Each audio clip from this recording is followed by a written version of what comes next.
뉴욕 증시 급락에도 불구하고 이제 우리 증시의 매집이 좋아진 걸까요? 그래도 그나마 선방을 해주는 모습이 어제 국내 증시에서 포착이 됐습니다. 양대 지수가 하락하긴 했습니다만 하락폭이 뉴욕 증시만큼 크지 않았다라는 부분에서 안도하는 모습이 나왔고요. 개인과 기관 쪽에서 여전히 매수 흐름이 이어지고 있는 가운데 다만 외국인들은 지속적인 매도 대응이 국내 증시에는 하나의 변수로 계속해서 자리매김을 하고 있습니다. 일단 증시 자체에 대한 밸류에이션 계속해서 언급이 되고 있는 가운데 올해 들어서 확실히 다른 면모를 우리 국내 증시가 보여주고 있는 상황이죠. 그런 가운데 이번 한 주 동안 여러 가지 이벤트를 소화해내면서 증시 달려가야 되는데 일단 금통이라던가 탄핵 심판 그리고 엔비디아 실적이 가장 중요한 변수로 이번 주에는 자리매김하고 있습니다. 어제 있었던 해운주들의 이슈로 어제 수급 상위 종목들을 확인을 해보시면은 해운 관련주들이 이름을 많이 올린 모습을 체크를 해보실 수가 있겠고요. 또 2차 전지 관련주들도 동일한 이슈로 외국인과 기관들의 순매수 상위 종목에 이름을 올리기도 했습니다. 그런 가운데 신고가 갔던 종목들 여전히 테마단의 움직임보다는 개별주들의 소식으로 움직임이 포착이 되고 있고요. 52주 신고가 가는 종목들도 어제 대규모 발생하기도 했습니다. 자, 그럼 한판으로 어제 이슈와 시장 상황 정리를 해보도록 할 텐데 저희가 어제장 시간의 이슈에서 봤던 내용이 그대로 어제장 특징주로 생각을 해보시면 될 것 같습니다. 말 그대로 복사 붙여넣기를 한 것처럼 어제 함께 짚어봤던 이슈들과 종목들이 그대로 오름폭을 보인 채 마무리를 지었는데요. 일단 2차 전지 관련해서 원통형 배터리 관련주들의 주가 상승이 강하게 나왔습니다. 2차 전지가 이 차트적인 관점에서도 저점을 통과했다라는 관점이 증권가에서 크게 나오고 있는 가운데 인터 배터리에 대한 기대감이 가장 강력하게 시장의 모멘텀으로 작용이 되고 있죠. LG 엔솔이나 삼성 SDI는 차세대 배터리와 관련된 내용을 해당 행사를 통해서 공개할 것으로 보여지고 있고요. 일단 다음 달 5일부터 7일까지 진행되게 되는데 이번에 처음으로 비아디도 함께 참석을 한다고 합니다. 최대 규모로 진행이 되고 또 세계를 리딩하는 기업들이 신기술 그리고 신제품을 공개할 것으로 기대가 되는 가운데 관련주들의 움직임은 다음 주까지 계속 변동성이 나올 수 있다는 거 기억을 해보시고요. 그리고 미국이 중국 선박에 대해서 수수료를 부과한다라는 내용이 전해지자 관련주들 역시나 변동성을 보였습니다. 다만 장 후반에는 상승분을 약간 반납하면서 흥하해운이나 TK케미칼은 소폭의 오름폭을 보였는데 일단 중요한 건 중국 쪽에서도 필요한 모든 수단을 채택할 것이다라고 이야기하면서 추가 대응을 예고하는 모습이 나왔다라는 게 되겠습니다. 끝나지 않고 이대로 중국과 미국 간의 갈등이 계속해서 고조화된다면 그에 대한 수혜를 국내 증시가 받아갈 수 있다는 것도 함께 기억을 해보시죠. 자, 그런 가운데 코로나19 관련주들도 어저장에서 역시나 변동성 보였습니다. 백신 관련주들이나 진단키트 관련주들의 움직임이 나왔었는데 뉴욕 증시에서 연일 시세가 나오고 있는 만큼 오늘도 국내 증시에서 관련주들 체크가 필요해 보이고요.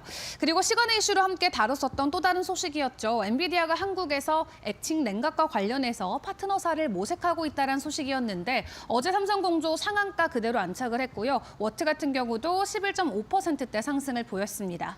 엔비디아 블랙을 출시하고 나서 이제 실적 발표를 앞두고 있는데 이 블랙웰의 발열 이슈로 인해서 고객사들에게 상당한 이 질타를 받고 있다는 소식이 해외 언론을 통해서도 보도가 되기도 했었는데 그런 부분을 완벽하게 소화해내기 위해서는 냉각 시스템과 관련된 부분 앞으로도 계속 부각될 수 있다는 거 함께 주목을 해보시죠. 자, 그렇다면 오늘은 시간에 어떤 부분을 저희가 집중을 해보는 게 좋을까요? 개장 전 확인해볼 이슈들도 점검을 해보도록 하겠습니다. 일단 미국 빅테크들의 이딴 러브콜이 국내 증시에 계속 나오고 있습니다. 얼마 전에 있었던 메타와 퓨리오사 AI 다들 기억하시죠? 관련주들이 상한가에 안착하는 등 연속적인 시세가 꽤나 오랫동안 장기화되는 모습이 나왔었는데 어제는 시간에서 마이크로소프트 그리고 AMD가 국내 생성형 AI 스타트업인 업스테이지에 투자를 진행한다는 소식이 전해졌습니다. 투자 규모는 1억 달러 정도로 확인이 되고 있고 현재 이 업스테이지가 보유하고 있는 기업 가치는 4천억 원 정도로 밸류에이션이 나오고 있는 상황인데요. 그렇다면 업스테이지에 투자하고 있는 국내 투자 관련 기업들 오늘 주가 변동성이 어떻게 나올지를 주목을 해보시는 게 중요할 것 같습니다. 컴퍼니 K나 KT 그리고 스톤브리지 벤처스와 SK네트워크스 등 여러 가지 기업들이 있는 것으로 확인이 되는데 상장사 기준으로 변동성 어떻게 나올지 함께 지켜보시죠. 자, 그리고 개별 소식입니다. 태웅로직스와 삼성 E&A 어제 시간에서 상한가 움직임 보였던 만큼 오늘도 관련주들의 변동성 주목을 해보셔야겠습니다. 해외 EPC 프로젝트를 삼성 E&A가 따왔는데 태웅로직스에게 전담을 하겠다라는 소식이었고요. 8조 원 규모고 사우디 아람코와 함께 진행하는 가스 플랜트 프로젝트라고 합니다. 일단 최근 해운주들의 움직임이 계속해서 나오고 있는 가운데 해당 소식까지 더해지면서 오늘 태웅로직스 다시 한번 강한 시세를 보여줄 수 있을지도 같이 기대해 보시죠. 자, 그렇다면 글로벌 쪽에서 전해진 소식들과 일정들도 정리를 해보도록 하겠습니다.